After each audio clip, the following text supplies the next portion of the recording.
ছোটবেলায় আমি যে সমস্ত জিনিসের মধ্যে আনন্দ খুঁজে পেতাম, তার মধ্যে বেশ একটা কথা আমার এখনো মনে থেকে গেছে। সেই সময় আমাদের বাড়ি থেকে বেশ খানিকটা দূরে মন্দির সংলগ্ন মাঠের মধ্যে বছরের ওই শীতকালের সময় যাত্রাপালা বসতে শুরু করেছিল। এখন যাত্রাপালার কথা মানুষ কেমন যেন ভুলে গেছে। এখনো গ্রামের দিকে এখানে ওখানে মাঝে মাঝে যাত্রাপালার কথা শোনা যায়, কিংবা যাত্রাপালার দল দেখা যায়। তবে তখন কিন্তু এই যাত্রাপালার বেশ কদর ছিল। দূর গ্রাম থেকে নামি দামি যাত্রাপালার দল ভাড়া করে এনে শীতের সময় আমাদের মাঠে যাত্রাপালা বসানো হতো। আমাদের গ্রাম ছাড়িয়ে আশেপাশের গ্রাম থেকে অনেকেই সেখানে দেখতে আসতো। প্রতি বছরে যাত্রাপালায় ভিন্ন ভিন্ন গ্রামের নামি দামি দল আসতো, তাদের সেই অভিনয় কিংবা তাদের সেই গলার সুর নিয়ে। আহা, আসলে সেসব দিন বড় ভালোই ছিল। মাঝে মাঝে যাত্রাপালা দেখতে দেখতে মনে হতো যেন তাদের যে যাত্রা আমরা দেখে চলেছি তার একটা অঙ্গ হয়ে গেছি। আমরা যেন আমাদের সাধারণ গ্রামের মাঠের বাইরে এসে কখন যেন তাদের সেই যাত্রার অঙ্গে নিজেদের একাত্মভাবে মিশিয়ে ফেলেছি। আর সেইভাবেই কতদিন হাঁ করে যাত্রাপালার দিকে তাকিয়ে শেষ পর্যন্ত দেখতে দেখতে মনে হয়েছে তারা যে যে চরিত্রের অভিনয় করছে সেই চরিত্র যেন আমাদের চোখের সামনে সত্যিকারের হয়ে নেমে এসেছে। সেই সময় যাত্রাপালার মধ্যে আমাদের হিন্দু ধর্মের বিভিন্ন দেব দেবী কিংবা আমাদের হিন্দু ধর্মগ্রন্থের অনেক গল্পগাথা স্থান পেত বারবার। বেহুলা লক্ষিন্দরের কাহিনী কিংবা রামায়ণ মহাভারত হনুমানের গল্প। বেশ নামি দামি দল হলে তারা বেছে বেছে আরও হিন্দু ধর্মের এমন সব ঘটনা তুলে ধরত যা দেখতে দেখতে গায়ের রোম পর্যন্ত খাড়া হয়ে যেত। একবার সেরকমই আমি দেখেছিলাম রাজাদের সন্তান কাহিনী। তোমরা যাকে শকুন্তলার গল্প বলতেই পারো। কিংবা আর একবার দেখেছিলাম রামের পুত্র লবকুশের গল্প। সীতা অরণ্যে ঋষির আশ্রয় থেকে জন্ম দিয়েছিলেন লবকুশের, আর সেই লবকুশ কিভাবে অশ্বমেধের ঘোড়াকে আটক করে স্বয়ং রামচন্দ্রকে যুদ্ধে হারিয়েছিল সেই কাহিনী। দেখতে দেখতে আমরা যেন আজ থেকে অনেক বছর আগের সেই দিনটায় পৌঁছে যেতাম। সত্যি কথা বলতে গেলে তাদের অভিনয় এত সত্যিকারের মতো হতো যে আসলে যে তারা অভিনয় করে চলেছে তা বোঝাই যেত না। অভিনয় করতে করতে তাদের মুখে হাসি কিংবা তাদের কান্নার চোখের জল বারবার সত্যি বলে মনে হতো। মাঝে মাঝে মনে হতো এই এক্ষুনি কিছু একটা ঘটে চলবে, অথচ তেমন কিছুই হতো না। শীতকালে আমাদের গ্রামের মাঠে সেবার যাত্রাপালাকে ঘিরে ছোটখাটো একটা মেলার মতো বসেছিল। তোমরা জানো আমি বাড়ি থেকে খুব একটা বের হতাম না। যদিও বা বেরোতাম তা দুপুর বেলায় যখন সবাই ঘুমিয়ে পড়তো তখন। এছাড়া আমার বাড়ির বাইরে যাওয়ার তেমন কোনো সময় ছিল না। তবে শীতকালে মাঠে যাত্রাপালা হলে আর সেই যাত্রাপালা জুড়ে মেলা তৈরি হলে তখন কিন্তু সেই মেলায় যাওয়ার আমার একটা অবাধ সুযোগ থাকতো। তবে সেখানে অবশ্যই কখনো আমি একা যেতাম না। আমার সঙ্গে আমার মা কিংবা বাবা কিংবা বাড়ির অন্য কেউ থাকতো। এই যাত্রাপালা দেখতে বড় ভালোবাসতো আমার ঠাকুমা, কিন্তু আমার অল্প বয়সেই সেই ঠাকুমা মারা গিয়েছিল, সেই কথাও তোমরা জানো।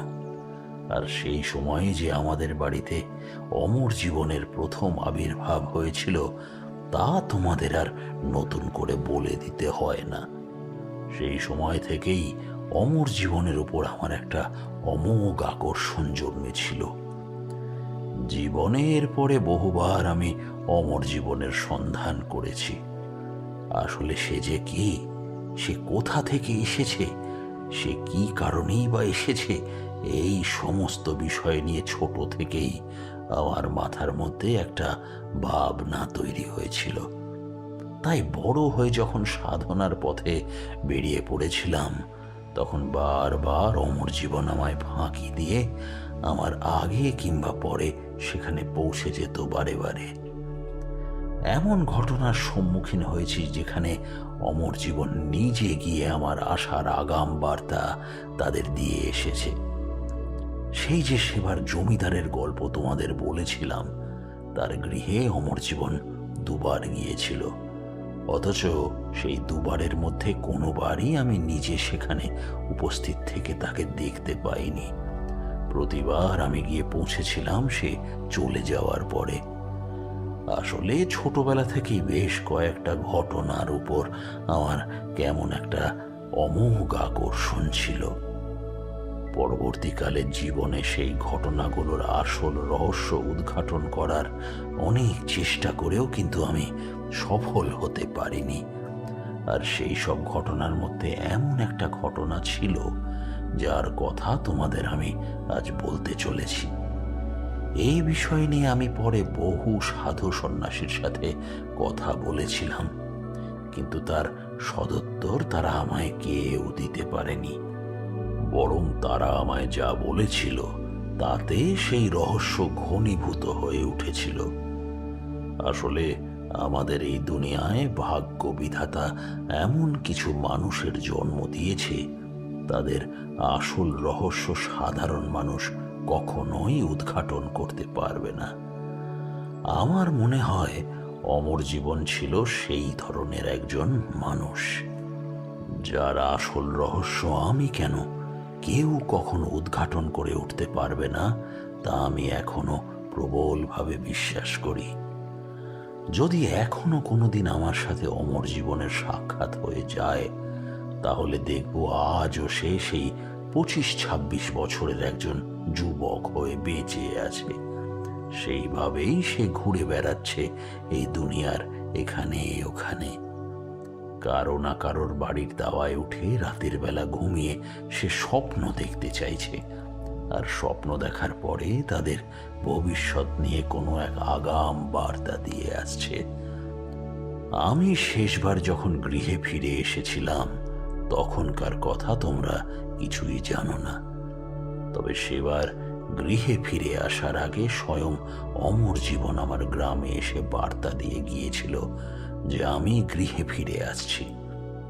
তবে সেটাই আমার শেষবারের মতো ফেরা। এরপর আমি কখনোই সাধনার পথে এগিয়ে যেতে পারবো না। ফিরে এসে কথা শুনে আমার কেমন অবাক লেগেছিল। তারপর তার সাথে মনে মনে ক্ষুণ্ণ হয়েছিলাম। ভেবেছিলাম এরপরেও আমি সাধনার পথে বেরিয়ে পড়ব। এই দুনিয়ার বুকে সাধনা, তন্ত্র, মন্ত্র আমি অনুধাবন করতে পেরেছি, তাই চেষ্টা আমি করবই। কিন্তু অমর জীবনের ভবিষ্যৎবাণী কখনো ব্যর্থ হয়নি, আর আমার ক্ষেত্রেও সেবারে হয়নি। বিভিন্ন কারণে আমার তারপর আর গ্রাম ছেড়ে বেরিয়ে পড়ার সুযোগ হয়ে ওঠেনি। তারপর আস্তে আস্তে কবে যে সেই সাধনার পথে বেরিয়ে পড়ার পথ আমার কাছে বন্ধ হয়ে গেল, আর আমি অতি সাধারণ এক সাংসারিক মানুষ হয়ে উঠলাম, তা আজ পর্যন্ত আমি নিজে হিসাব করে বলতে পারবো না। সে যাই হোক, ছোটবেলার যে ঘটনার কথা তোমাদের আজ বলতে বসেছি, সেই ঘটনার আসল রহস্য কিন্তু আমি আজ পর্যন্ত জানতে পারিনি। তবে ঠিক যেমন যেমন আমি বুঝতে পেরেছিলাম কিংবা আমার চোখের সামনে ঘটেছিল, আমি তার সব কথাই আজ তোমাদের কাছে খুলে বলবো। গ্রামে সেবার বর্ষাকালে খুব বেশি বর্ষা হয়নি। আসলে যতটা বর্ষা পেলে চাষের ফসল খুব ভালোভাবে জন্মাতে পারে, ঠিক ততটাই যেন বর্ষা হয়েছিল। তাছাড়া গ্রীষ্ম থেকে হেমন্ত পর্যন্ত আবহাওয়া এতই ভালো ছিল যে সেবার সমস্ত রকমের ফসল ভালো হয়েছিল। গ্রামের মানুষ এই বছরের মতো সুন্দর বছর আর কখনো দেখেনি। সবার বাড়িতে অন্ন, অর্থ, সুস্বাস্থ্য সব কিছুই যেন উজ্জ্বলভাবে বিরাজ করছিল। তাই শীত নেমে আসতেই এবারে গ্রামের লোক সিদ্ধান্ত নিয়েছিল দূরের এক নাম করা যাত্রাপালার দলকে এবার শীতকালে আমাদের গ্রামে আহ্বান করবে। তবে সেই আহ্বান করার পিছনে সামান্য কিছু খরচ করতে হতো, অর্থ। সেই অর্থ গ্রামের সকলে মিলে চাঁদা তুলে সংগ্রহ করত। আসলে যাত্রাপালা হলে গ্রামের সমস্ত মানুষই তো সেই আনন্দে সামিল হবে, তাই সকলে মিলে অর্থ সাহায্য না করলে এ কাজ খুব ভালোভাবে সম্পন্ন হতে পারবে না। সেবার প্রথমবার ঠিক হয়েছিল যাত্রাপালার সাথে গ্রামের মাঠে মেলা বসবে। আমি তখন মনে মনে বেশ আনন্দ পেলাম। আসলে বছরে একবার সেই যাত্রাপালা বসবে, আর তাছাড়া তা দেখতে আমার বড় ভালো লাগতো। কত সুন্দর পোশাক, কত সুন্দর রং চং মেখে তারা দেবতা সাজত, কিংবা মাঝে মাঝে কেউ সাজত রাক্ষস, দত্তি, দানব ইত্যাদি। এসব দেখতে সেই ছোটবেলায় কার না ভালো লাগে। তাছাড়া এবারে যাত্রাপালার সাথে মাঠে বসবে মেলা, তাই আনন্দ যেন দ্বিগুণ হয়ে উঠেছিল। এইভাবেই দেখতে দেখতে বেশ কয়েকটা দিন কেটে গেল। মন্দিরের মাঠে যাত্রাপালা বসার জন্য আয়োজন চলতে লাগলো। দুপুরের দিকে সেই মাঠের একপাশে গিয়ে যখন দাঁড়াতাম, দেখতাম বেশ কয়েকজন মানুষ মিলে বাঁশ আর কাপড় দিয়ে মাঠের মধ্যিখানে একটা শামিয়ানার মতো তৈরি করছে। সেই শামিয়ানার মাঝে থাকবে যাত্রার দল, আর চারপাশে ঘিরে বসে থাকবে গ্রামের সমস্ত মানুষ। এমনকি পাশের গ্রামের মানুষদের জন্য সেখানে থাকবে অঢেল জায়গা। গ্রামের গণ্যমান্য ব্যক্তিদের জন্য সেই শামিয়ানার মাঝে একটা আলাদা জায়গা তৈরি করা থাকতো। সেটা আমি প্রতিবারই দেখেছি, এবারেও তা হবে আশা করে আছি। গ্রামের মানুষ মিলে একটা দল তৈরি করেছিল যারা এই সমস্ত কাজ করবে। গ্রামের সমস্ত মানুষদের কাছ থেকে চাঁদা তোলা, কোথায় কি করতে হবে না করতে হবে, তারপরে এই সমস্ত কিছুর আয়োজনের দেখাশোনা করা এক বড় ঝামেলার কাজ। তবে আমি তখন বেশ ছোট, তাই আমার এই সব ঝামেলা নেই। আমার যখন ইচ্ছে হয় গিয়ে গ্রামের মাঠে কাজকর্ম দেখে আসি। এই বিষয় নিয়ে মা বাবা আমায় তেমন কিছু বলতো না, শুধু বলতো বাড়ির বাইরে গেলে সন্ধে নামার আগেই যেন চলে আসি। আসলে সে বছর আমার জ্বর খুব একটা হচ্ছিল না, তার আগে অবধি বেশিরভাগ সময় আমার জ্বর লেগে থাকতো। সেবার যেন কোনো এক অদ্ভুত কারণে জ্বর হয়েছিল মাত্র 2-3 বার। সময় যেমন খুব তাড়াতাড়ি বয়ে যায়, তেমন একটা একটা করে দিন যেতে যেতে উপস্থিত হলো সেই দিন। শুনতে পেলাম যাত্রাপালা চলবে 3 দিন ধরে। 3 দিন হবে 3 ধরনের যাত্রাপালা। একদিন হবে বেহুলা লক্ষিন্দরের কাহিনী, অন্য দিন হবে রামায়ণ, আর একদম শেষের দিন হবে নাকি সতীর দেহত্যাগ। আসলে এখন ঠিক সেইভাবে মনে পড়ছে না কোন দিন কোন যাত্রাপালা ছিল।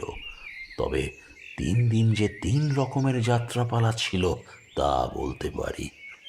শুধু আমি নই, গ্রামের প্রায় সকলেই বেশ খুশি ছিল এই মোক্ষম দিনটা এসে পড়ায়। সেই দূর গ্রামের যাত্রাপালার দলের মধ্যেই চলে এসেছিল। তাদের থাকতে দেওয়া হয়েছিল গ্রামেরই এক গৃহস্থ হরিহর মুখুজ্জের বাড়িতে। হরিহর ছিল গ্রামের গণ্যমান্য ব্যক্তিদের মধ্যে একজন। তাছাড়া তিনি ব্রাহ্মণ, তাই গ্রামে তার আলাদা এক ধরনের খাতির ছিল। তবে আমার বাবারও কিন্তু গ্রামের মানুষদের মধ্যে আলাদা একটা মান ছিল, তা তোমরা আগেই জানতে পেরেছ। তাই বাবার কাছেও সেই গ্রামের দল মাঝে মাঝে আসতো পরামর্শ করার জন্য, কিংবা এটা ওটা নিয়ে আলোচনা করার জন্য। সেই সব করতে করতে সেই দিনের সকাল এসে উপস্থিত হলো। বাবা আমায় আগেই বলে দিলেন আমি ওখানে যেতেই পারি, তবে অত মানুষের ভিড়ে যেন হারিয়ে না যায়। তারানাথ, আমি জানি তুই যাত্রাপালা দেখতে ভালোবাসিস, তবে অনেক মানুষজন আসবে সেখানে। তার ভিড়ে একটু সাবধানে থাকবি, দেখিস আবার হারিয়ে না যাস। আমি তোমার সঙ্গে যাব বাবা। এখন তো আমার সাথে যেতে পারবি না বাবা, এখন তো ওখানে আমার অনেক কাজ। তোকে আমি সন্ধেবেলা নিয়ে যাব, যখন যাত্রাপালা শুরু হবে তার আগেই তোকে আমি নিয়ে যাব, কেমন? বাবা আমায় না নিয়েই চলে গেল। আমি সে নিয়ে মন খারাপ করলাম না, কারণ বাবার এখন অনেক কাজ, তা আমি জানি। তাই আমি অপেক্ষা করতে লাগলাম সন্ধে হওয়ার জন্য। সন্ধে হলেই আমি এক ছুট্টে চলে যাব সেই যাত্রাপালার মাঠে, আর তারপর সবার সাথে বসে দেখব সেই সুন্দর যাত্রাপালা। সেদিন দুপুরে খাওয়া দাওয়ার পর কি মনে হতেই মা ঘুমিয়ে পড়তে আমি বাড়ি থেকে বের হলাম। প্রথমেই সেই যাত্রাপালার মাঠের কাছ থেকে সামান্য ঘুরে বেরিয়ে এসে আমি পৌঁছে গেলাম আমাদের সেই কৈখালি মাঠের কাছে। ঠিক কেন যে সেখানে গেলাম তা আমার মাথায় ছিল না, এমনি ঘুরতে ঘুরতে গিয়ে পড়েছিলাম। গোটা মাঠ পরিষ্কার খাঁ খাঁ করছে, যেদিকে তাকানো যায় কোনো জনপ্রাণীর চিহ্ন মাত্র নেই। সেসবের মধ্যে আমি হাঁটতে হাঁটতে সেই গাছের তলায় গিয়ে বসলাম, যেই গাছের তলায় বসে আমি কাল ভৈরবের দেখা পেয়েছিলাম। তবে তখনও কিন্তু আমি কাল ভৈরবের দেখা আসলে পাইনি, তা পেয়েছিলাম আরো কিছু পরে। সেই গাছের তলায় বসে ছায়ার মধ্যে গোটা মাঠের দিকে তাকিয়ে আছি। এখানে ওখানে কয়েকটা গরু চড়ে বেড়াতে দেখতে পেতাম আগে, কিন্তু আজ যেন তারাও নেই। কোনো এক অদ্ভুত কারণে গোটা মাঠ নিস্তব্ধ হয়ে গেছে। মাঝে মাঝে রোদের মধ্যে দিয়ে সামান্য হাওয়া ভেসে আসছে, তবে শীতকালের রোদ গায়ে বোধহয় খুব একটা বেশি লাগে না, তাই সেই হাওয়া গরম না হয় বরং ঠান্ডা বলে মনে হচ্ছে।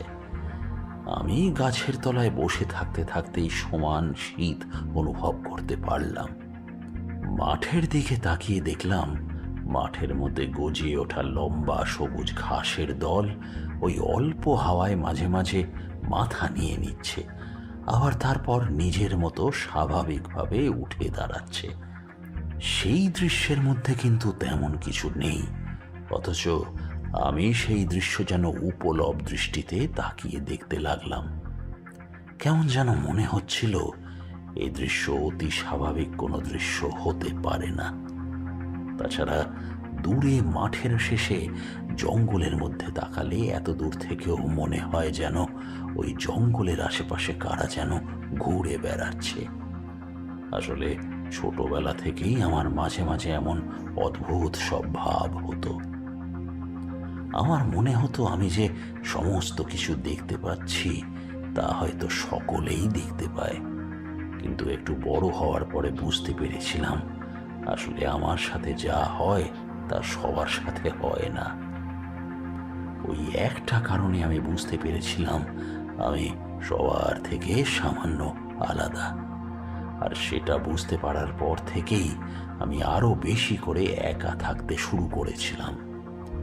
মাঝে মধ্যে হঠাৎ গ্রামের কোনো এক বালকের সাথে এখানে ওখানে বেরিয়ে পড়তাম, তা ঠিক, তবে বেশিরভাগ সময়ই আমি একা কাটাতে ভালোবাসতাম।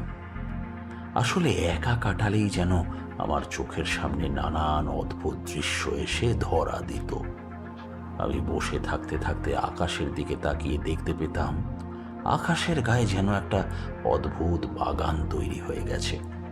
ব্যাপারটা কিন্তু খুব তাড়াতাড়ি হতো না। ধরো আকাশের গায়ে সাদা মেঘের দিকে তাকিয়ে আছি তো আছি একইভাবে। তাকিয়ে থাকতে থাকতে হঠাৎ মনে হলো মেঘগুলো কিন্তু এলোমেলো ভাবে ছড়িয়ে নেই, যেন সেই মেঘগুলো এক জায়গায় হয়ে কোনো একটা দৃশ্য আমার চোখের সামনে তুলে ধরতে চাইছে। মাঝে মাঝে মনে হতো ওই ডান পাশে আকাশের ছোট্ট গোলপানা একটা হঠাৎ করে সরে এসে বা পাশে চাপলো, আর তাতেই মনে হতে লাগলো একটা লম্বা গাছ তার মাথার ঝুড়ি ছড়িয়ে ফেলে দাঁড়িয়েছে। সেদিন কিন্তু আমি ঘাসের দিকেই তাকিয়েছিলাম, তবে খুব বেশিক্ষণ তাকিয়ে থাকতে ইচ্ছে হচ্ছিল না। মনটা যেন বারবার চঞ্চল হয়ে পড়ছিল। আসলে মনের মধ্যে সেই যাত্রাপালা দেখার একটা উদ্বেগ আমার সকাল থেকেই কাজ করছিল, তাই মন কিছুতেই স্থির করতে পারছিলাম না, আর সেই কারণেই বারবার মনঃসংযোগে ব্যাঘাত ঘটছিল। আমি বুঝতে পারছিলাম আমি ঘাসের দিকে তাকিয়ে থাকতে থাকতে যেন বারবার মনের মধ্যে ভেবে চলেছি যাত্রাপালার মাঠের কথা। ঠিক এই মুহূর্তে সেখানে কি হয়ে চলেছে, আর কতক্ষণ পর যাত্রাপালা শুরু হবে, যাত্রাপালার লোকেরা এখন কি করছে, এইসব উদ্ভট কথাবার্তা আমার মাথায় বারবার ঘুরে আসতে লাগছিল। আমি কিন্তু তাই বেশিক্ষণ সেখানে বসে থাকতে পারলাম না। মাত্র সামান্য সময় কাটিয়ে আমি সেখান থেকে উঠে আবার হাঁটতে হাঁটতে সেই যাত্রাপালার মাঠের কাছে গিয়ে পৌঁছলাম। দেখতে পেলাম সেখানকার প্রস্তুতি সব সম্পন্ন হয়ে গেছে। এদিকে ওদিকে গ্রামের লোকজন ঘুরে বেড়াচ্ছে, কিন্তু যাত্রাপালার কলা কৌশলীদের কাউকে দেখা গেল না সেখানে। তারা হয়তো একটু বিকেল নামার পরে এখানে এসে পৌঁছবে। তাছাড়া তাদের সময় লাগবে সাজ পোশাক পরা, এমনকি রং চং মাখা এই সমস্ত কাজ করতে। আমি যাত্রাপালার গোটা মাঠে এখানে ওখানে ঘুরতে ঘুরতে চারিদিকে দৃষ্টি রাখতে লাগলাম। সত্যি বলতে একরকম এইভাবেই কেটে গেল সন্ধে পর্যন্ত। সন্ধ্যায় একটু আগেই বাড়ি ফিরে এসেছিলাম, কারণ সারাদিন যে পোশাক পরে এখানে ওখানে ঘুরে বেরিয়েছি, সেই পোশাক পরে তো আর যাত্রাপালার আসরে গিয়ে বসা যায় না। তার জন্য নতুন করে সাজতে হয়। মা আমায় নতুন জামা পরিয়ে ভালো করে পরিপাটি চুল আঁচড়িয়ে আমার কপালে একটা চুমু খেয়ে বলল, কই দেখি। বাবার সাথে গিয়ে বাবার পাশে চুপ করে বসে থাকবি, একদম এখানে ওখানে কোথাও যাবি না। এত লোক না, আমার তো তার মধ্যে তোকে পাঠাতেই ভয় লাগে, কোথা থেকে কি হয়ে যায় আবার। ছেলেটাকে একটু বড় হতে দাও তো। ওভাবে আঁচলে বেঁধে রাখলে ছেলে বড় হবে কি করে? ছেলে বাইরে বেরোবে, সবকিছু দেখবে, শিখবে, তাহলেই না বড় হবে। চলে আয় তারানাথ, চল। আমি বাবার হাত ধরে যাত্রাপালার আসরের দিকে চলতে শুরু করলাম। মা একটু পরেই আশেপাশের গ্রামের বউদের সাথে সেখানে এসে পড়বে তা আমি জানি, কারণ এই যাত্রাপালা গ্রামের কেউই না দেখে থাকতে পারবে না, কারণ এই দলের নাকি খুব নাম ডাক। আমাদের আশেপাশের আর 4-5টা গ্রামে এর আগেও এই যাত্রা দল তাদের যাত্রাপালা করে গেছে। এমনকি এই যাত্রাপালার ডাক নাকি শহর থেকেও মাঝে মাঝে আসে। আমি বাবার সাথে গিয়ে সেই যে আগে বলেছিলাম গ্রামের গণ্যমান্য ব্যক্তিদের জন্য আলাদা আসন তৈরি করা থাকে, সেই আসনের এক পাশে বসে পড়লাম। সত্যি বলতে তখন নিজেকে কেমন একটা বেশ বড় বড় মনে হচ্ছিল। সবাই বসেছে দূরে, আর আমি বসেছি যাত্রাপালার আসরের একদম কাছে। কথায় কথায় শুনতে পেলাম আজ নাকি পালা হবে বেহুলা লক্ষিন্দরের। মনের ভেতর 2 বছর আগে দেখা সেই যাত্রাপালার স্মৃতি আওড়ে নিতে লাগলাম। সেবার সেই যাত্রাপালা দেখে গ্রামের মেয়ে বউরা কাঁদতে কাঁদতে আঁচলে বুক ভাসিয়েছিল। এবারও তাই হবে আমি জানি, কিন্তু তবুও কেমন যেন একটা অদ্ভুত উত্তেজনা আমার মধ্যে কাজ করছিল। সেই বয়সে অবশ্য আমার এসব বোঝার কথা ছিল না, তবে আমি বুঝতে পারছিলাম আমি যেন কোনো কিছুর জন্য অধীর আগ্রহে অপেক্ষা করছি। যেন মনে হতে লাগলো এমন কিছু একটা ঘটতে চলেছে যেটার জন্য আমি অপেক্ষা করে আছি অধীরভাবে, আর মাত্র কিছুক্ষণ পরেই সেটা ঘটতে চলেছে। আসলে তোমাদের মনে হতেই পারে আমি যাত্রাপালা দেখব বলে এত উৎসাহী হয়ে পড়েছিলাম বলে আমার এমনটা মনে হচ্ছিল, কিন্তু আমার সেই মনের ভাব আমি তোমাদের বোঝাতে পারবো না।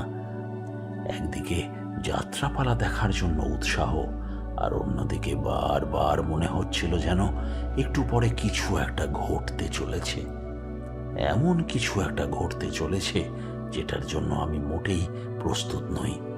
তবে মনের সেই ভাবটাকে আমি একরকম চাপা দিয়ে সেইখানে বসে রইলাম। বাবা দুবার এসে আমায় জিজ্ঞাসা করে গেল আমার কোনো অসুবিধা হচ্ছে কিনা।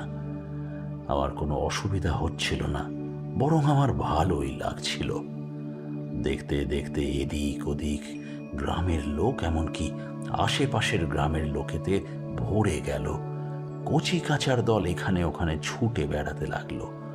মেয়ে বউরা দল বেঁধে বসে নিজেদের মধ্যে গল্প গুজব করতে লাগলো। গ্রামের যারা ওই যাত্রাপালার দায়িত্বে ছিল তারা এদিক ওদিক ছোটাছুটি করে যাত্রাপালার জায়গাটা সাজিয়ে ফেলল। তারপর এক সময় একজন বড় মাইকে ঘোষণা করলো যাত্রাপালা এক্ষুনি শুরু হচ্ছে। সেই ধরনের মাইক বোধহয় তোমরা দেখোনি, দেখতে অনেকটা চোঙের মতো।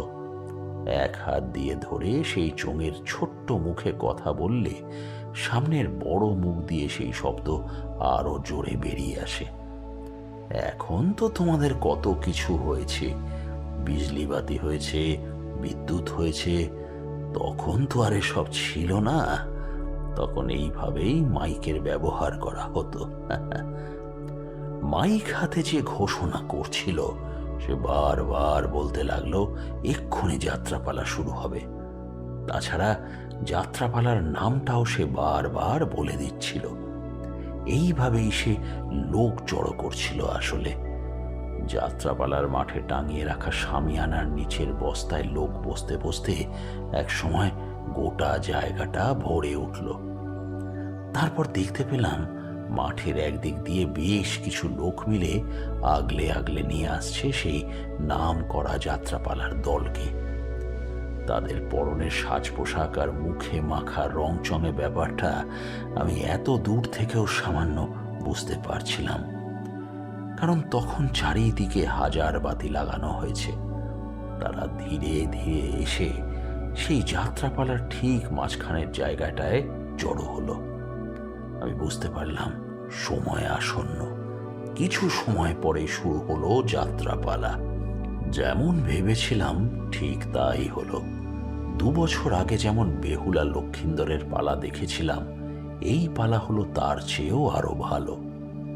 কলার ভেলায় করে লক্ষিন্দরের মৃতদেহ নিয়ে যাওয়ার দৃশ্যে গ্রামের মেয়ে বউ কেঁদে ভাসিয়ে দিল। যেন মনে হচ্ছিল তাদের কোনো আপন জনের মৃত্যু ঘটেছে, অথবা ওই যে কলার ভেলার পাশে বসে থাকা বেহুলা নামের চরিত্রে অভিনয় করা মেয়েটি আসলে তাদেরই কেউ। তার একার দুঃখে এই গোটা যাত্রাপালার মাঠে জড়ো হওয়া মেয়ে বউরা যেন কেঁদে চলেছে। যাত্রাপালা শেষ হতেই যে যার বাড়ির দিকে চলে গেল, কিন্তু বুঝতে পারলাম সে যাত্রাপালার জন্য একটা রেশ থেকে গেল সবার মধ্যে, আর সেই রেশ ওদের আবার কাল সন্ধেবেলা টেনে নিয়ে আসবে এখানে। আমিও যাত্রাপালা শেষ হতেই বাবার হাত ধরে বাড়ির দিকে ফিরতে লাগলাম। ভিড়ের মধ্যে মাকে দেখতে পেয়েছিলাম গ্রামের মেয়েদের সঙ্গে বাড়ির দিকে ফিরে যাচ্ছে। তখন আমি আর সেসব দিকে তাকাইনি। যাত্রাপালা শেষ হতেই বেশ রাত হয়ে এসেছিল, তাই ঘুমে আমার 2 চোখ জড়িয়ে এসেছিল। কোনোভাবে বাড়িতে ফিরে ঘুমিয়ে পড়েছিলাম। পরদিন দুপুরে শুনতে পেলাম আজকের যাত্রাপালা হবে সতীর দেহত্যাগ। তবে সতী আর শিবের চরিত্রে যারা অভিনয় করবে তারা দুজন ছোট ছোট ছেলে মেয়ে। সেই ছোট ছেলে মেয়েরা কেমন অভিনয় করে তা দেখার জন্য গোটা গ্রাম যেন উন্মুখ হয়েছিল। আমি আগের দিন দুপুরের মতোই দুপুরের খাওয়া দাওয়া সেরে একবার যাত্রাপালার মাঠ ঘুরে গিয়ে পৌঁছলাম কৈখালি মাঠে। আজ যেন ঠান্ডা আগের দিনের চেয়ে সামান্য কম ছিল, তাই গাছের তলায় ছায়ায় বসে থাকতে বেশ ভালো লাগছিল। মিঠে রোদ গাছের পাতার ফাঁক দিয়ে এসে আমার গায়ে পড়েছে। আমার গায়ের যেখানে যেখানে রোদ এসে লাগছে সেই জায়গাগুলো কেমন সামান্য গরম হয়ে আছে, আর গোটা শরীরের বাকি অংশ কেমন শীতল। সে এক অদ্ভুত অনুভূতির মতো হচ্ছিল। সেই অনুভূতি আমি তোমাদের বলে বোঝাতে পারবো না। আমার এই অল্প গরম অল্প ঠান্ডা পরিবেশে বসে থাকতে বেশ ভালো লাগছিল। কেমন যেন দু চোখ জড়িয়ে আসছিল। বারবার আমি অতি কষ্টে দু চোখ খোলা রেখে সামনের খোলা মাঠের দিকে তাকিয়ে থাকতে থাকতে আগের দিনের মতোই ঘাসগুলোর দিকে তাকিয়ে রইলাম। কিন্তু আজ তারা কেমন যেন নিস্তব্ধ হয়ে রইল, যেন অতি ঝড় অতি বাতাসেও তারা আর কাঁদবে না বলে স্থির করে ফেলেছে। আকাশের গায়ে তাকিয়ে দেখতে পেলাম আজ অন্য দিনের চেয়ে বেশি মেঘের ঘনঘটা। নীল আকাশের গায়ে সাদা পেঁজা তুলোর মতো মেঘ এখানে ওখানে ছড়িয়ে আছে। আর সেই ছড়িয়ে থাকা মেঘের মধ্যে আমি তাকিয়ে থাকতে থাকতে একটা অদ্ভুত দৃশ্য দেখতে পেলাম। সেই দৃশ্য দেখতে পাবার কোনো কারণ কিন্তু ছিল না।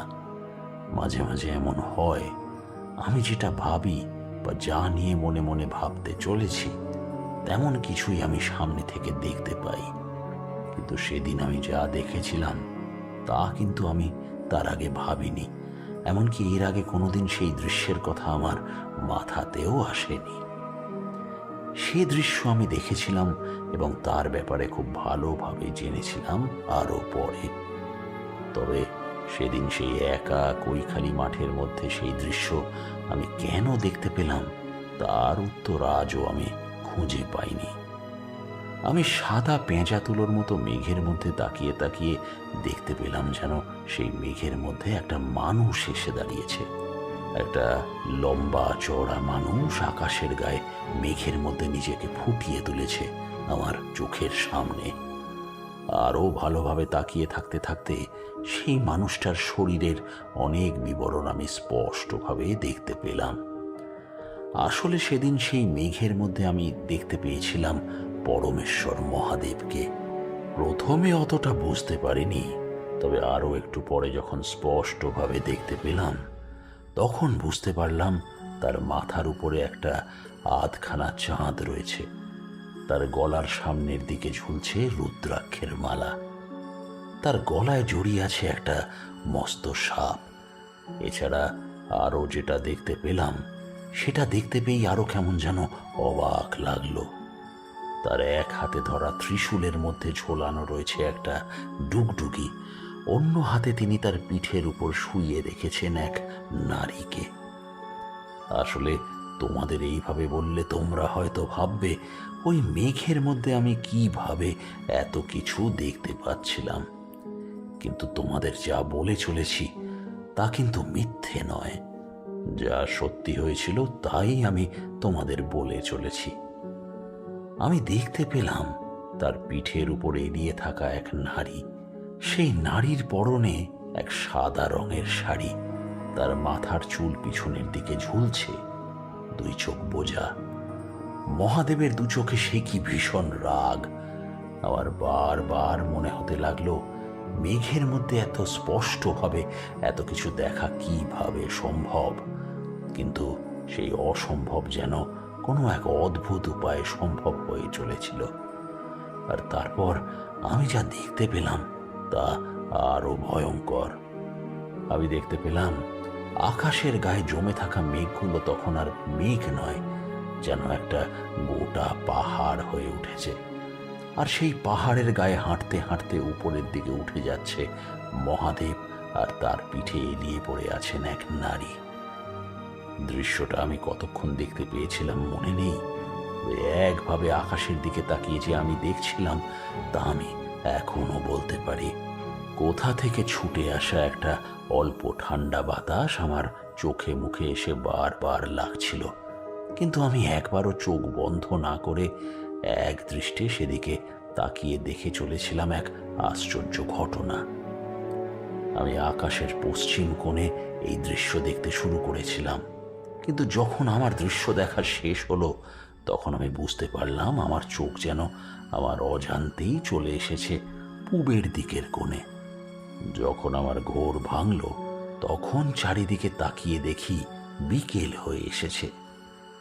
আমি বুঝতে পারলাম এখানে বসে থাকতে থাকতে অনেকক্ষণ সময় কেটে গেছে, কারণ সূর্য পশ্চিম দিকে ঢলে পড়তে শুরু করেছে ততক্ষণে। কিন্তু এতক্ষণ একভাবে এখানে বসে একভাবে তাকিয়ে একটা দৃশ্য দেখা কি কখনো সম্ভব?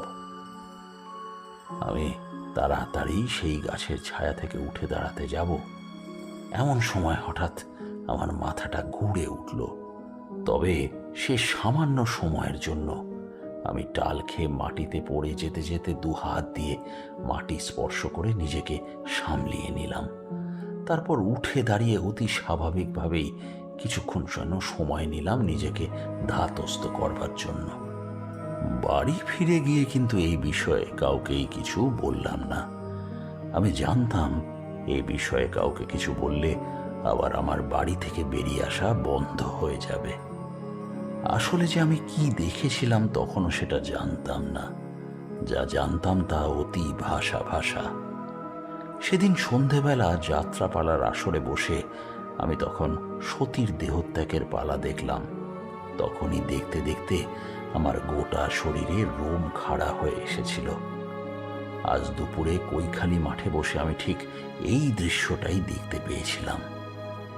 যাত্রাপালার মাঝখানে যখন ছোট্ট মহাদেব ছোট্ট সতীকে কাঁধের উপরে ফেলে পৃথিবী ধ্বংস করতে উদ্যত, ঠিক তখনই শূন্য থেকে উড়ে আসা একটা চক্র সতীর দেহকে খণ্ড বিখণ্ড করে চারিদিকে ছড়িয়ে দিয়েছিল। আসলে যাত্রাপালাতে যেভাবে বিষয়টা দেখানো যায় সেইভাবেই দেখানো হয়েছিল। তবে যাত্রাপালার যে একজন বাহক থাকে তিনি গোটা গল্পটাকেই ভাষায় মাঝে মাঝেই বুঝিয়ে দেন। তিনি সেইভাবেই বুঝিয়ে দিতে আমি গোটা ব্যাপারটা পরিষ্কারভাবে বুঝতে পেরেছিলাম। আর তার সাথে সাথে এটাও বুঝতে পেরেছিলাম আজ দুপুরে আমি এই একই দৃশ্য একইভাবে দেখতে পেয়েছি। তবে আমার দৃশ্যের মহাদেব শুধুমাত্র সতীকে কাঁধে নিয়ে আকাশের এক প্রান্ত থেকে অন্য প্রান্ত পর্যন্ত হেঁটে গিয়েছিলেন। তারপরে কি হয়েছে তা আমি জানি না। তবে তারপরে যে আসলে কি ঘটার ছিল তা আমি আজ এই যাত্রাপালায় দেখতে পেয়েছি। যাত্রাপালা যখন শেষ হলো তখন আমার ভীষণ জ্বর। বাবা মা আমার এই অবস্থা থেকে বেশ চিন্তিত হয়ে পড়লেন। তবে সেই জ্বর আমার সারা রাত ছিল মাত্র। সকালে উঠে সেই জ্বর কোথায় যেন পালিয়ে গেল, অথচ সেই জ্বরের জন্য আমি কোনো ওষুধপত্র কিছুই খাইনি। আমার মা শুধুমাত্র সারা রাত জেগে আমার মাথায় জলপট্টি দিয়ে গেছিল, তাতেই যেন আমি এক রাতের মধ্যে একেবারে সেরে উঠেছিলাম। আসলে তোমরা তো জানোই আমায় মাঝে মাঝেই জ্বরে পড়তে হতো, তাই এত রাতে জলপট্টি ছাড়া আর কোনো রাস্তা হয়তো আমাদের কাছে ছিল না, আর তাতেই আমার জ্বর ছেড়ে এসেছে। তবে পরদিন সকালে যখন জ্বর কমে এলো তখন তারা চিন্তামুক্ত হলো। পরদিন কিন্তু আমার যাত্রাপালা দেখতে যাওয়ার বারণ রইল। সেদিন মহাভারতের একটা পালা হবার কথা, অথচ সেই যাত্রাপালা না দেখতে পেলে আমার ভালো লাগবে না। এর মাঝে আরো একটা বিচিত্র ব্যাপার ঘটে গেছে। আসলে জ্বরের মধ্যে আমি যখন রাত্রের দিকে ঘুমিয়ে পড়েছিলাম তখন একটা অদ্ভুত স্বপ্ন দেখতে পেয়েছিলাম। আমি দেখতে পেয়েছিলাম হঠাৎ করেই আমি পৌঁছে গেছি একটা ফাঁকা প্রান্তরে। সেই ফাঁকা প্রান্তরের চারিদিকে যত দূর পর্যন্ত দেখা যায় কিছুই নেই, যেন আমি একটা মাটির সমুদ্রের মধ্যে এসে পড়েছি। যত দূর তাকাই তত দূরে যেন আকাশটা এসে মাটির সাথে মিশেছে। তাছাড়া আর কোথাও কিছু নেই, না কোনো জনপ্রাণী নেই, গাছপালা নেই, পাহাড় নেই, অন্য কিচ্ছু নেই। সে এমন এক জায়গা যেখানে যেই দিকে তাকাই সেদিক একই রকম মনে হয়।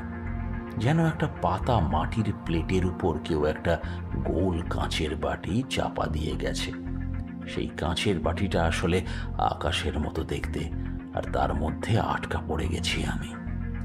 স্বপ্নে দেখলাম প্রথমে বেশ কিছুক্ষণ আমি এক জায়গায় দাঁড়িয়ে থাকলেও হঠাৎ করেই আমার মনে হতে লাগলো আমার পায়ের তলাটা কেমন যেন দুলে উঠতে শুরু করেছে। আমি দ্রুত পায়ে এক জায়গা থেকে অন্য জায়গায় ছুটে যাওয়ার চেষ্টা করতেই কেমন যেন মনে হলো বহু জোরে আমি ছুটতে পারছি। যেন মনে হচ্ছে অল্প পরিশ্রম করেই আমি অনেকটা দৌড় পর্যন্ত এগিয়ে যেতে পারছি। কিন্তু তাতে লাভ কিছুই নেই। যেখানেই গিয়ে দাঁড়াই না কেন যেন মনে হচ্ছে একটু আগে আমি এইখানেই দাঁড়িয়েছিলাম। আসলে ডান দিকে, বাঁ দিকে, সামনে, পিছনে যেখানেই তাকাই সব দিকের দৃশ্যই একই রকম বলে মনে হয়। এই গোটা আকাশে কেমন যেন একটা হালকা নীল রঙের আলো আছে, কিন্তু সেই আলোর যে উৎস কোনটা তা আমি খুঁজে বের করতে পারলাম না। এই আকাশে না আছে মেঘ, না আছে সূর্য, চাঁদ কিংবা কোনো তারাও নেই। তাহলে এই নীল আলোটা কোথা থেকে আসছে তা আমি কিছুতেই বুঝতে পারছিলাম না। স্বপ্নের মধ্যে বেশ কিছুক্ষণ সময় আমার লেগেছিল ধাতস্থ হতে। তারপর যখন ধাতস্থ হয়ে গেলাম তখন আমি এদিক ওদিক কি যেন একটা খুঁজতে লাগলাম। আসলে কি খুঁজতে চাইছিলাম তা আমি নিজেই জানি না, অথচ আমার মনে হলো আমি যেন একটা কিছু খুঁজে চলেছি। আর এই খোঁজার সময় আমার হঠাৎ একটা অদ্ভুত অনুভূতি হলো। আমার মনে হলো কেউ যেন আমার ঠিক পিছনে এসে দাঁড়িয়েছে। যে আমার পিছনে এসে দাঁড়িয়েছে সে খুব ভালোভাবে আমায় লক্ষ্য করছে। আসলে ব্যাপারটা এমন মনে হচ্ছিল যেন সে বহুক্ষণ থেকেই আমায় লক্ষ্য করে যাচ্ছিল, অথচ আমি তাকে দেখতে পাচ্ছিলাম না। কিন্তু আমি তাকে দেখতে না পেলেও আমায় সে যেন দেখতে পাচ্ছিল। যেন এই একটু আগে চারপাশে তাকিয়ে আমি যখন অবাক হচ্ছিলাম তখন সে যেন অদৃশ্য থেকে আমায় দেখে হাসছিল। বারবার বারবার আমার এমনটাই মনে হতে লাগলো। কিন্তু অদ্ভুত কোনো এক উপায়ে আমি আমার মাথাটা পিছনের দিকে ঘোরাতে পারছিলাম না। তোমরা জানো স্বপ্নে আমাদের ইচ্ছা মতো কিছু হয় না, কিন্তু আমি সেই জ্বরের মধ্যেই বারবার প্রচণ্ডভাবে চেষ্টা করতে লাগলাম আমার মাথাটা পিছন দিকে ঘুরিয়ে দেখার, কিন্তু আমার সকল চেষ্টাই যেন বৃথা হতে লাগলো। অনেক চেষ্টা করার পরেও আমি আমার মাথাটা পিছনের দিকে ঘোরাতে পারছিলাম না, কিন্তু সামনের বাঁ দিকে, ডান দিকে, সর্বদিকেই চাইতে পারছিলাম, একমাত্র পিছনের দিকে চাইতে পারছিলাম না। আমি একটু সামনের দিকে এগিয়ে যাওয়ার চেষ্টা করতেই বেশ কিছুটা সামনে এগিয়ে এলাম, কিন্তু তখনও আমার কেমন যেন মনে হচ্ছিল পেছনে যে আগে দাঁড়িয়েছিল সে যেন তখনও আমার ঠিক পেছনে এসে দাঁড়িয়েছে। একটা কথা যা আমি পরে জেনেছিলাম তা তোমাদের এখানেই বলে রাখি।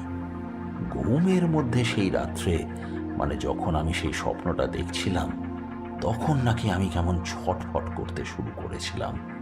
হঠাৎ করে মা ভেবেছিল আমি ঘুমিয়ে পড়েছি, তাই মায়ের একটু চোখ লেগে এসেছিল আমার পাশে বসে বসে। আমায় ছটফট করতে দেখে মা বারবার আমার গায়ে মাথায় হাত বুলিয়ে দিতে চেয়েছিল। আমার জ্বরটা যেন আগের থেকেও তখন আরো বেশি বেড়েছে। মা তাড়াতাড়ি ছুটে গিয়ে বাবাকে ডেকে এনেছিল, কিন্তু সেই সময় আমি স্বপ্নের মধ্যে ওই অসম্ভব কাজটা সম্ভব করার চেষ্টা করছিলাম। আমি নিজের মনের সমস্ত জোর খাটিয়ে আমার মাথাটা একবার পিছনের দিকে ঘুরিয়ে দেখার চেষ্টা করতে চাইছিলাম। আসলে আমার পিছনে কে এসে দাঁড়িয়েছে তা দেখার চেষ্টা আমি করছিলাম, কিন্তু কোনোভাবেই আমি তা করতে পারছিলাম না। একটা কথা হয়তো তোমরা বিশ্বাস করবে না, আমার পিছনে সে এসে দাঁড়ানোতে আমি একটা অদ্ভুত অনুভব নিজের মনের মধ্যে করতে পারছিলাম। যেন মনে হচ্ছিল আমার পিছনে যে এসে দাঁড়িয়েছে সে আমার কোনো ক্ষতি করতে চায় না, বরং তার উপস্থিতি যেন আমায় সামান্য স্বস্তি দিচ্ছে। যেন সে এসে দাঁড়ানোতে আমার চারপাশটা ভরে উঠেছে একটা শুভ আলোয়। আর সেই শুভ আলোর আভাটির জন্য আমার ক্ষতি করার মতো ক্ষমতা এই স্বপ্নের মধ্যেও কারোর নেই। ঠিক এমনই একটা অনুভূতি আমি অনুভব করতে পেরেছিলাম অমর জীবন আমার সামনে এসে ছোটবেলায় যখন দাঁড়িয়েছিল, ঠিক তখন। আসলে ঠিক তখন নয়, যখন অমর জীবনের অদ্ভুত ক্ষমতার কথা আমি বুঝতে পেরেছিলাম তারপরে। অমর জীবন যখন আমাদের বাড়িতে এক রাত্রি থেকে স্বপ্ন দেখে বলে দিয়েছিল আমাদের বাড়ির একটা স্থানে মাটির নিচে এক দেবতার মূর্তি রয়েছে, ঠিক সেই সময় থেকেই অমর জীবনের উপর কেমন যেন একটা অদ্ভুত আস্থা জন্মেছিল। তবে সে কথা আরো পরে। আসলে সেদিন স্বপ্নের মধ্যে যে অনুভূতিটা আমি অনুভব করতে পেরেছিলাম, সেই অনুভূতিটা পরে একবার অমর জীবনের সামনে হয়েছিল। সেদিন আমি অনেক চেষ্টা করেও স্বপ্নের মধ্যে পিছনের দিকে মাথা ঘোরাতে পারিনি। তাই আমি জানতে পারিনি সেদিন স্বপ্নের মধ্যে আমার পিছনে কে এসে দাঁড়িয়েছিল। অনেক সময় হয় স্বপ্নের মধ্যে আমরা অনেক চেনা কাউকে দেখতে পাই, আবার মাঝে মাঝে অচেনা কাউকেও দেখতে পাই, কিন্তু সেদিন যে কে দাঁড়িয়েছিল আমি অনেক চেষ্টা করেও চাক্ষুষ করতে পারিনি। বেশ কিছুক্ষণ পরে আমার ঘুম ভেঙে গেছিল। ঘুম থেকে উঠেই বুঝতে পেরেছিলাম মা বাবা আমার পাশে জেগে বসে আছে। একটা গোটা রাত তারা আমার পাশে জেগে বসে কাটিয়ে দিয়েছিল, কিন্তু আমার ঘুম ভাঙতেই অদ্ভুতভাবে আমার জ্বরটা নামতে শুরু করলো। আমার অবচেতন মনে কেমন যেন মনে হয়েছিল সেই মানুষটা আমার পিছনে এসে দাঁড়ানোর পর থেকেই আমার জ্বর কমতে শুরু করেছিল। এমন একটা অদ্ভুত ব্যাপারে আমি অনেকটাই অবাক হয়েছিলাম, কিন্তু সে কথা আমি কাউকেই জানাইনি। আসলে তখন থেকেই সমস্ত কিছু চেপে রাখতে আমি শিখে গিয়েছিলাম। আমি জানতাম আমি যা বুঝতে পারি কিংবা দেখতে পারি তা সবাই দেখতে পায় না বা বুঝতেও পারে না। তাই তাদের সাথে অযথাই কথা বলার চেয়ে চুপ করে থাকা ভালো। এরপর স্বাভাবিকভাবেই গ্রামের যাত্রাপালা শেষ হয়ে গেল। যাত্রাপালার দল তাদের তল্পিতল্পা গুটিয়ে নিয়ে নিজেদের গ্রামে ফিরে গেল। 3 দিনের মধ্যে যাত্রাপালার মেলা নিয়ে যে একটা আনন্দ গ্রামে গড়ে উঠেছিল সেটা যেন কোথায় মিলিয়ে গেল। গোটা গ্রাম যেন কেমন শ্মশানের মতো হয়ে গেল। আবার সেই নিত্যদিনের মতো সবার কাজ শুরু হলো। আমি এরপর মাঝে মাঝে কৈখালির মাঠে গিয়ে বসে আকাশের দিকে তাকিয়ে সেদিনের দৃশ্যটা দেখার চেষ্টা করতাম। অনেক চেষ্টা করার পরেও আমি আর কোনোভাবেই আকাশের বুকে সেই মহাদেব কিংবা সতীর দেহত্যাগের দৃশ্য কখনোই কল্পনা করে উঠতে পারতাম না, বা যদিও কল্পনা করতাম তার সাথে মেঘের দল আমায় আগের স্বাদ কখনোই দিত না।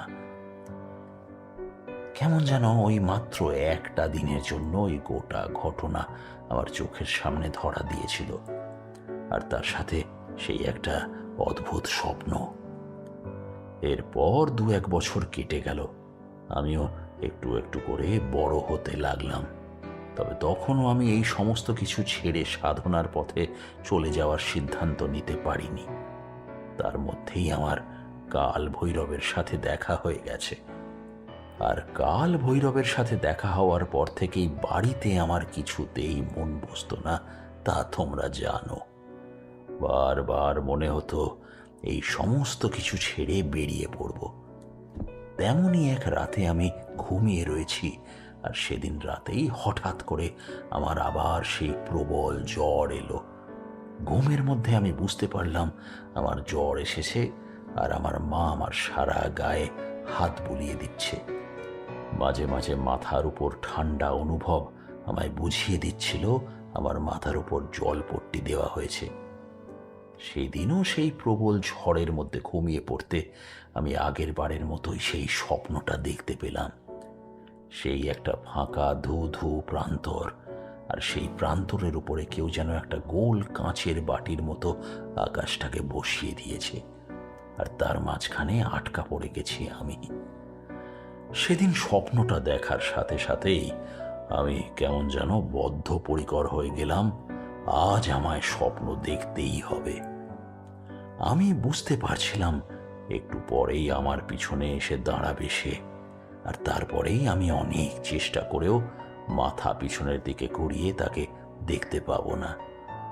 কিন্তু আমি কেমন যেন মনে মনে প্রস্তুত হয়েছিলাম, আর সে এসে দাঁড়ানোর পরেই আমি মাথা ঘুরিয়ে পিছনের দিকে তাকিয়ে তাকে দেখব, তাতে যা হবার হয়ে যাবে।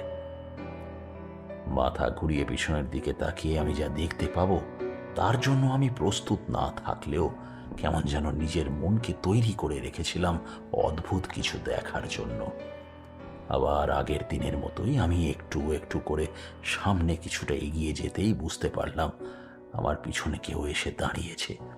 সাথে সাথেই আমার মনের সমস্ত জোর আমি প্রয়োগ করলাম। আমি অনেক চেষ্টা করলাম মাথাটা পিছনের দিকে ঘোরাবার।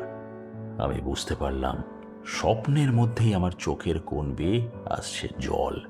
আমার মনের ইচ্ছা পূরণ না হওয়ার জন্য আমার মনের মধ্যে জমতে থাকা একটা অভাব, দুঃখ, কষ্ট সব কিছু যেন দলা পাকিয়ে কান্না হয়ে আমার চোখ বেয়ে নেমে আসতে লাগলো। আমি প্রচণ্ডভাবে চেষ্টা করতে লাগলাম। আমি আমার শরীরের মনের সমস্ত শক্তি প্রয়োগ করলাম পিছনের দিকে তাকানোর জন্য, কিন্তু কিছুতেই তা আমি সম্ভব করতে পারলাম না। অনেক চেষ্টা করার পর যখন আমি স্বপ্নের মধ্যে ক্লান্ত হয়ে পড়েছি, যখন পিছনের দিকে তাকানোর চেষ্টা করার সামান্য শক্তি আমার মধ্যে অবশিষ্ট নেই, তখন হঠাৎ করেই কেমন যেন আমার কাল ভৈরবের কথা মনে পড়ে গেল। সেদিন কাল ভৈরবের চোখের মধ্যে দিয়ে কৈখালি মাঠে বসে আমি অন্য একটা দুনিয়া দেখতে পেয়েছিলাম। তাই হঠাৎ করেই কেমন যেন মনে পড়ে গেল কাল ভৈরবের কথা। কাল ভৈরবের কথা মনে করলেই যেন আমি তাকে দেখতে পাবো এমন একটা ভাব মনের মধ্যে উপস্থিত হতেই আমি বুঝতে পারলাম পিছনের দিকে ঘুরে তাকাবার ক্ষমতা আমি অর্জন করতে পেরেছি। আর তার সাথে সাথে এটাও বুঝতে পারলাম আমার পিছনে যে এসে দাঁড়িয়েছে সে বুঝতে পেরেছে আমি পিছনের দিকে তাকানোর ক্ষমতাটা হঠাৎ করেই যেন পেয়ে গেছি, আর সেই কারণেই সে থমকে গেছে। এতক্ষণ ধরে সে মাথা নিচু করে ঝুঁকে আমায় দেখছিল, এই অনুভবটা আমি স্পষ্ট পেয়েছি। এখন যেন সে তার মাথা ধীরে ধীরে তুলে নিচ্ছে। যদি আমি আর কয়েক মুহূর্ত দেরি করে পিছনে তাকাই তাহলে যেন আস্তে আস্তে সে অদৃশ্য হয়ে যাবে। তাই আমি আর সময় নষ্ট না করে এক ঝটকায় পিছনের দিকে তাকাতেই দেখতে পেলাম আমার পিছনে এসে দাঁড়িয়েছে সেই সেদিন যাত্রাপালায় দেখতে পাওয়া বাচ্চা ছেলেটা।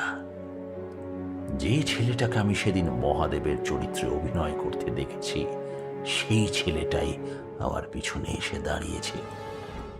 অথচ তার সেই রূপ বর্ণনা করার মতো নয়, সে যেন আমার থেকে বহু গুণ লম্বা। তার গোটা শরীর নীল বর্ণ হয়ে আছে। সেদিন রং মাখার জন্য তাকে যেমন মনে হচ্ছিল, আজ যেন মনে হচ্ছে তার শরীরের আসল রং নীল। তার গলায় ঝুলতে থাকা জীবন্ত সাপটা মাঝে মাঝে নড়ে উঠে তার মাথাটা সামনের দিকে এগিয়ে নিয়ে আসছে। তার মাথার জট আর একপাশে লেগে থাকা চাঁদের আলোর দিকে আমি স্পষ্টভাবে তাকিয়ে থাকতে পারছি না। তবে তার চেয়েও ভয়ঙ্কর যে ব্যাপারটা, সেটা হলো তার দু চোখে সে কি ক্রোধ।